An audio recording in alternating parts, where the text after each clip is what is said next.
Hey everybody, happy Friday. So today's Tech Time with Tammy is going to be on revolutionary colors. And that is kind of like the most popular thing I sell. It's the most traction that I get through all forms of social media. So I feel like that deserves a little bit of attention and kind of explaining some of it more into detail to help some people understand maybe what option to go with or which color to pull the trigger on or which ones may be easier for them to use over other ones. So let's kind of break through the different levels of the revolutionary color line. So the revolutionary color line from Revolt is a custom color line that I created that is a mix of candies, candy pearls, regular pearls, like traditional just base coat colors that are pearl based, solid colors, and then metallic colors. So we have just like your traditional silver metallics in fine, medium, and coarse. We have your gold in just two different standard kind of golds that you can choose from if you want a gold metallic, which is a really good complementary color for two tones or on its own, or also as a base to candies. Which on our silvers, we have the fine, the medium, and the coarse, which are also a really good complement to do with candies or candy pearls. Typically, people like to go with a coarser silver when they're doing candies because candies, as the nature of how they are, when you go over top of them with the amount of coats that you do, will make the size particle of the silver appear finer when it's being covered, at least 3, 4, 5 coats. So typically, if you were to go with like a fine silver, it's going to mute that metallic more than if you went with a coarse that you would be able to see better through those different layers. So that's a little bit of tip there. Whenever you're trying to decide, do I want a fine, medium, or coarse? In my opinion, when you're doing a candy or a candy pearl, you're going to want to go with the coarse just because typically that's going to give you the best reflectivity of what you're looking for. Okay, so then we have other metallic colors. We have multiple different colors. We have like a purple. We have different things where they're just metallic based, but there's no pearl in them. They're not solid. They're just a fully metallic based color, easy to spray, which is a big thing with even the silvers and the golds and stuff like that. Our metallics spray very user friendly and they're not prone to mottling or tiger striping. A lot of times people struggle with silvers and it's something that a lot of people struggle with. They have to do drop coats. They have to do 50-50 mixes with intercoat clears. They have to do different things to get their metallics to lay out nicely. But sometimes the way that they're binded, the way that they're actually produced, you can have silvers that don't do that.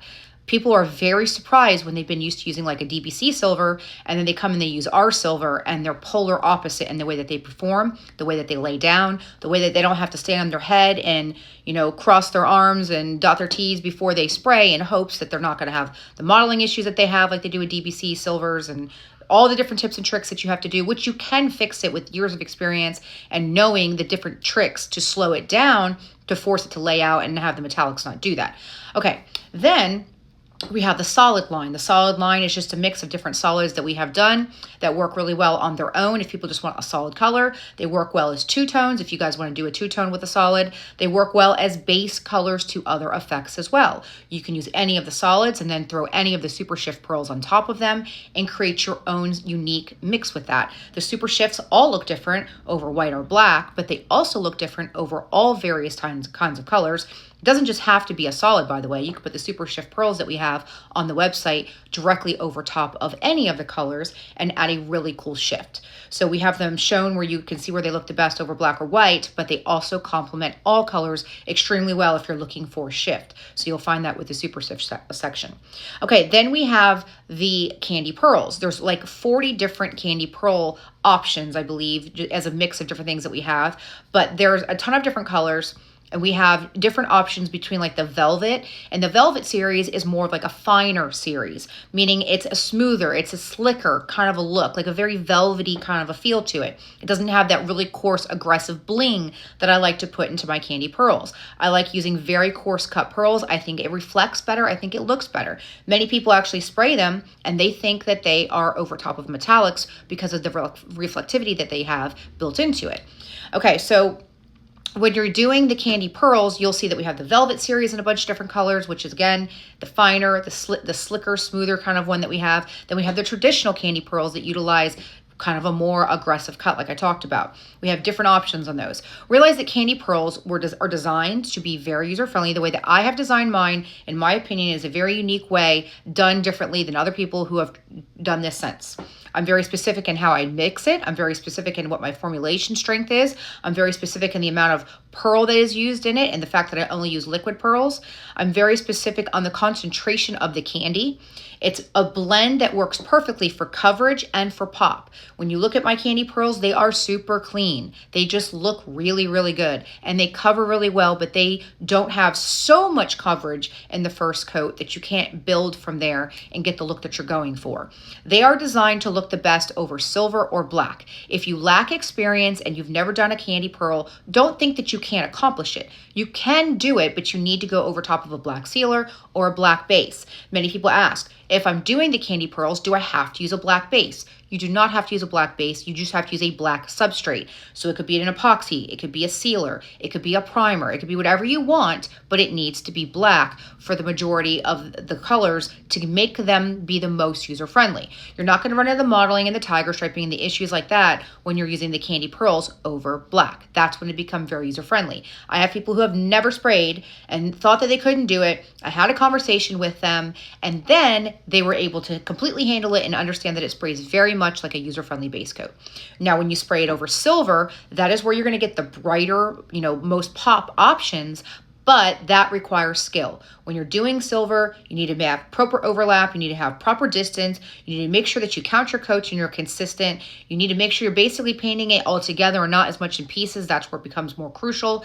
I would never recommend painting in pieces unless you have experience. Experience means you can do anything, any way you want. You can document it, you can know how to do it yourself. Experience gets you past all issues on things that I don't advise for people with less experience. So with experience, you can blow the whole thing apart, put it together, and it doesn't matter if it's a candy or not. If you know what you're doing, you can do it, and I've seen it done where it's beautiful. But if you lack experience, things should be painted together.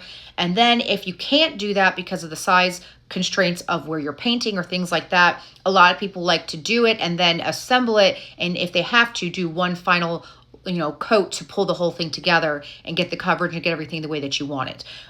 Again, over silver is a much more traditional way of spraying candy. It is 100% candy dye. I know a lot of people try to make comments and say it's not real candy. It is 100% candy. It is as much of a candy as a regular candy, except I add a liquid pearl into it. But it's 100% candy dye. So it sprays just like a candy over silver. It just becomes more user-friendly over black because of the pearl. If you try to spray candy over top of something that is dark, like a black, it cannot reflect. The only way it can reflect is if it's over top of a metallic or a flake, or if it has something built into it, like a pearl, that forces it to reflect on a dark substrate. Other than that, straight candy over black just looks like black. That's how it's always been.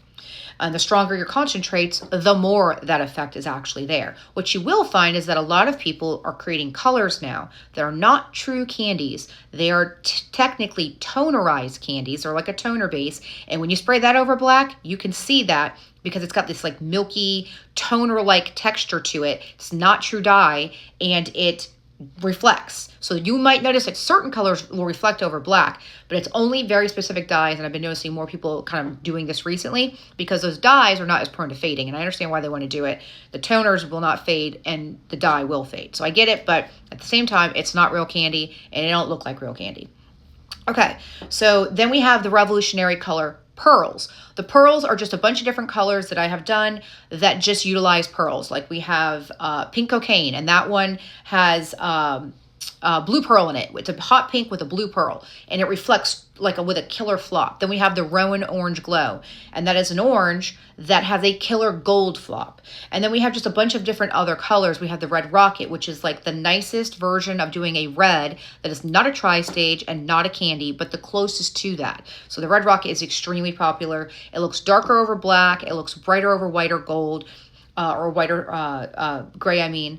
So that's a really good option. But you'll see there's tons of blues. We have the Sonic Blue, which is a super bright blue that is just a pearl. So there's a lot of options, and we are going to be adding more. I have an entire solid line that I'm going to be adding over the weekend, and an entire new pearl line of liquid pearls that you can do over top of other effects or whatever you want, or add into intercoats.